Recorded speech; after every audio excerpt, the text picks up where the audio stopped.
do is like a fairly theoretical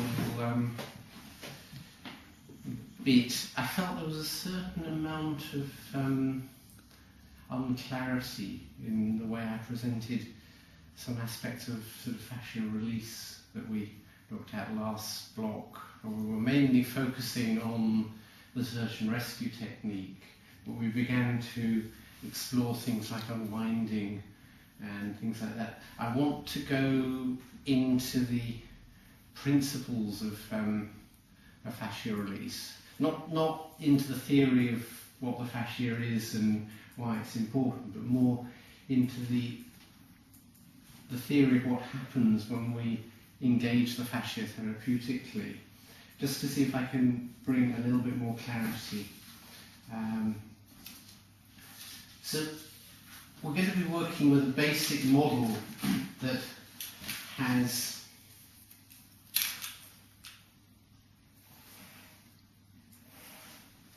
a bone. So here's the length of bone. And I know it's never like this because I haven't put any joints in, but attached to the bone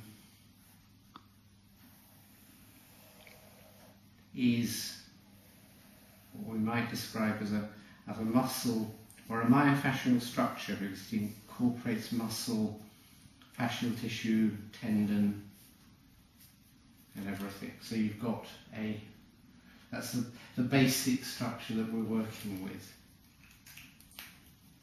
Now, the simplest,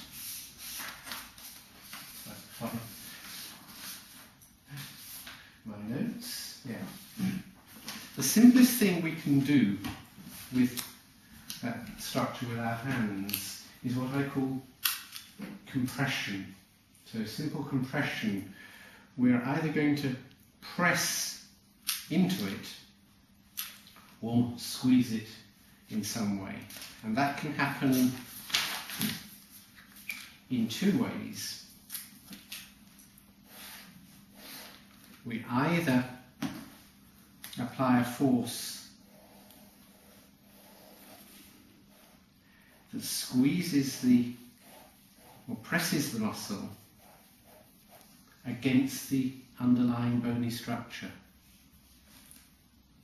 If we're going to press something, it's got to be pressed against something firm, otherwise it'll just kind of move out of the way. So we can press it against the bony structure. Or we apply two opposite forces,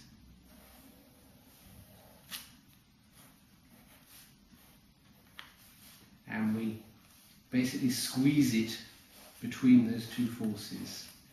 This is, to all intents and purposes, the same thing.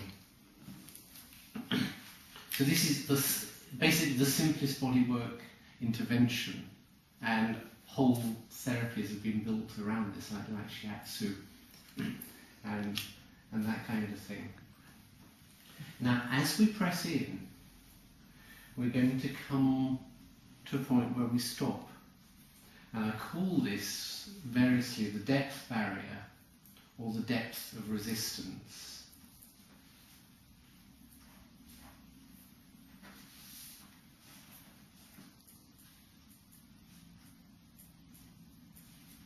Okay, now every tissue is going to have a natural depth barrier, which is the natural limit of compressibility. Anything I find around me is going, if I compress it, is going to come to a point where there's no more compression available. And the limit of compressibility, our depth barrier, is going to depend on the healthy density of that tissue.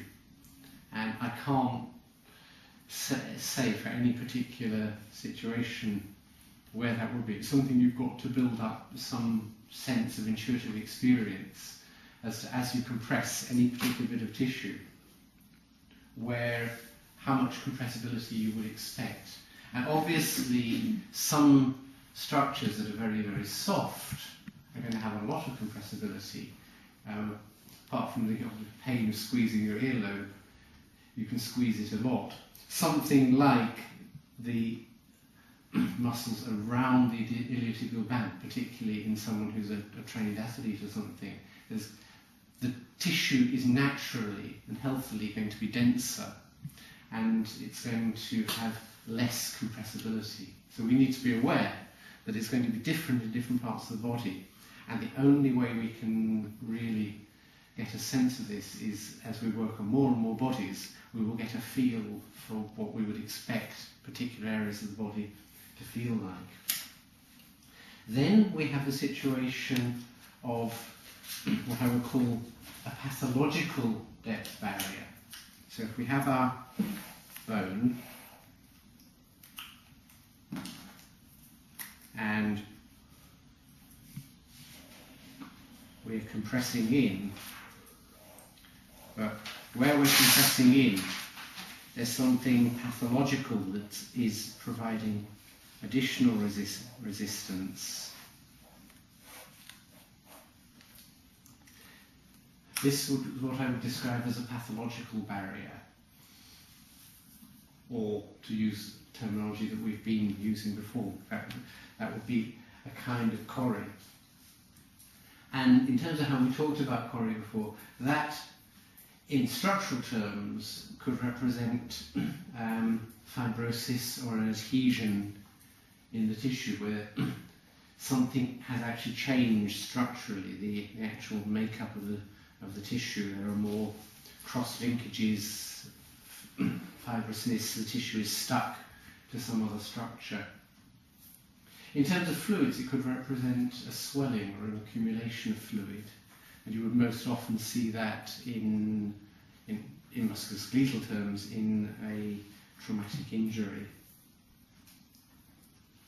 Or it could represent a contraction in the sense that the nervous system is holding that bit of tissue in a degree of tightness that it doesn't need to have.